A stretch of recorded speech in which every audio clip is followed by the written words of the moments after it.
नमस्कार प्रिय दर्शकों, आप देख रहे हैं ज्योतिष मंत्र।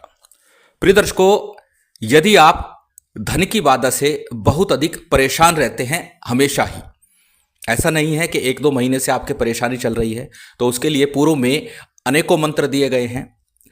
परंतु आज का मंत्र उस परिप्रेक्ष्य में है कि आप पर बिल्कुल विपन्नता आ गई है, गरीबी छा गई है, आर्थिक समस्याएं लगातार बनी रहती हैं, किसी भी प्रकार से आर्थिक समस्या से उभर नहीं पा रहे।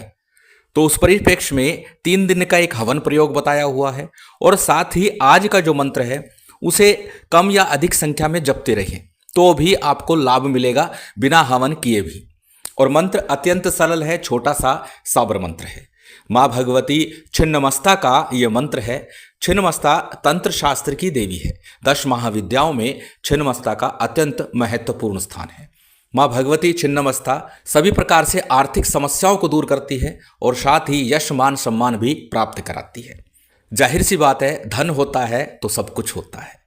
आचार्य चाणक्य इस संदर्भ में कहते हैं, यस्यास्ति वितम से नरकुलीन स पंडित श्रुतवान गुणज्ञ स च ए वक्ता स च दर्शनीय सर्वे गुणा कांचनम आश्रयंती। कि वही देखने योग्य है, वही सुंदर है, वही अच्छा वक्ता है और वही जानने योग्य, समझने योग्य और सब प्रकार से उत्तम वही व्यक्ति है जिसके पास धन है, क्योंकि सभी गुण धन में निवास करते हैं। इसीलिए धन का अत्यधिक महत्व है।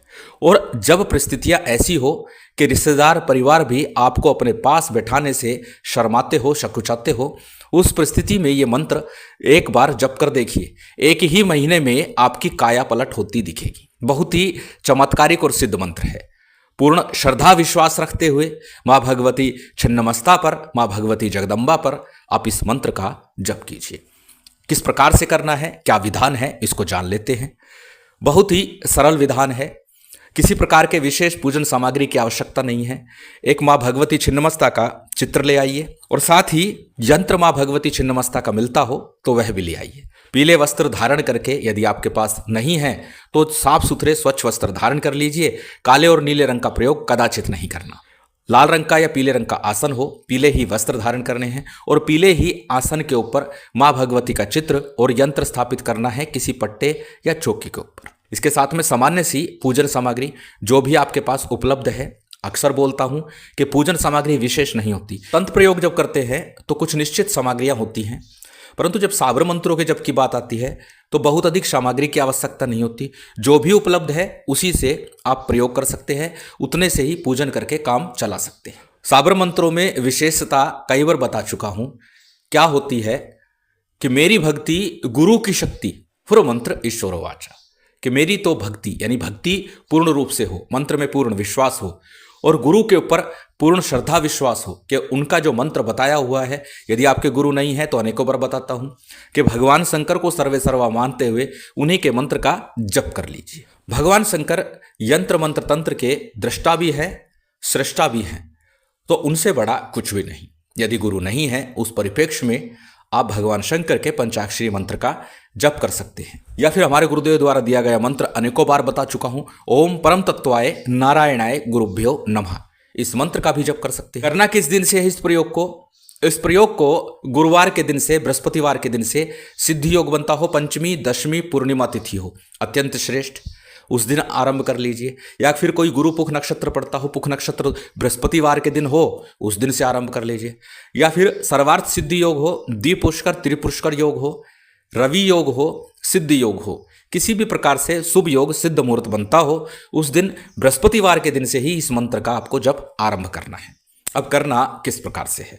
एक जलपात्र के साथ जो भी पूजन सामग्री है उसे लेकर बैठ जाइए। सबसे पहले हमेशा की तरह शुद्धि आचमन कीजिए। एक दीप प्रज्वलित कीजिए। अब दीपक आपको सरसों के तेल का प्रयोग कर सकते हैं, तिल का तेल हो तो वो भी प्रयोग कर सकते हैं, यदि घी है तो वो भी प्रयोग, यानी दीपक का कोई बंधन नहीं है किस प्रकार का दीपक आवश्यक है। दीप प्रज्वलित कर लिया। दीप प्रज्वलित करने के बाद में हमेशा की तरह संकल्प कीजिए।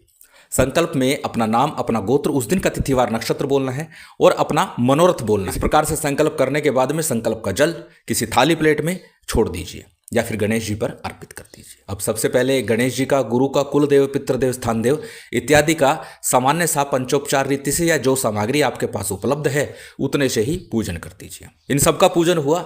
भगवान शंकर का पूजन संपन्न कीजिए। माँ भगवती छिन्नमस्ता का पूजन संपन्न कीजिए। और उसके साथ भैरव जी का पूजन संपन्न कीजिए। भैरव जी का पूजन प्रत्येक साधना सिद्धि के दौरान मैं बताता हूं, परंतु जब देवी का पूजन हो रहा हो तो निश्चित तौर पर भैरव जी का पूजन अनिवार्य बन जाता है। भैरव जी के पूजन के बाद में सबसे पहले एक माला गणेश मंत्र और एक माला गुरु मंत्र। अब साबर मंत्र है तो साबर सिद्धि मंत्र का भी जप आपको 11-21 बार अवश्य करना है। उसके बाद में आज का जो मंत्र है मां भगवती छिन्नमस्ता का, इस मंत्र का आपको जप करना है। जब आप इस मंत्र का जप करेंगे, अपने समक्ष एक हल्दी की गांठ रख लीजिए। एक ही गांठ काफ़ी है। ये एक छोटा सा तंत्र भी मैं आपको करा रहा हूँ। हल्दी की गांठ रखिए और फिर इस मंत्र का जप कीजिए। इस प्रकार 3 माला नित्य प्रति आपको इस मंत्र का जप करना है। मंत्र आपकी स्क्रीन पर है, छोटा सा सरल मंत्र है। मंत्र को एक बार बोल करके मैं बता देता हूँ। मंत्र का स्क्रीनशॉट ले सकते हैं, किसी कॉपी नोटबुक में नोट कर सकते हैं। मंत्र इस प्रकार है। छिन्नमस्ताने महल बनाया, धन के कारण कर्म कराया, तारा आई बैठकर बोली, यह रही दुर्गा माँ की टोली, गोरखनाथ कह सुन छिन्नी, मैं मछिंद्रनाथ की भाषा बोला। छोटा सा सरल मंत्र है और बड़ी सरलता से आप इसे याद कर लेंगे। और हमेशा की तरह फिर कहूँगा कि पहले मंत्र को याद कीजिएगा और उसके बाद ही जप कीजिएगा। 3 माला नित्य प्रति आपको 21 दिन लगातार करना है। जैसे कि पूर्व में बता चुका हूँ, एक ही महीने में काया पलट होती दिखेगी, आपको मंत्र का प्रभाव दिखेगा। अब जो हल्दी आपने रखी है उसका क्या करना है, 21 दिन तक उसे वहीं रखा रहने दीजिए। जब आपका मंत्र जब पूर्ण हो जाए, थोड़ा सा दान आपको करना है। अन्न का दान, जो कुछ भी आपसे बन पड़ता है वो थोड़ा सा किसी गरीब की सहायता के लिए कर दीजिए, या किसी पशु पक्षी को थोड़ा सा अन्न दे दीजिए। और उसके बाद में उस हल्दी का नित्य प्रति घिस करके चंदन की भांति उसका तिलक इस मंत्र को बोलते हुए करना है। मस्तक पर तिलक कीजिए और उसके बाद अपने कार्य में लग जाइए।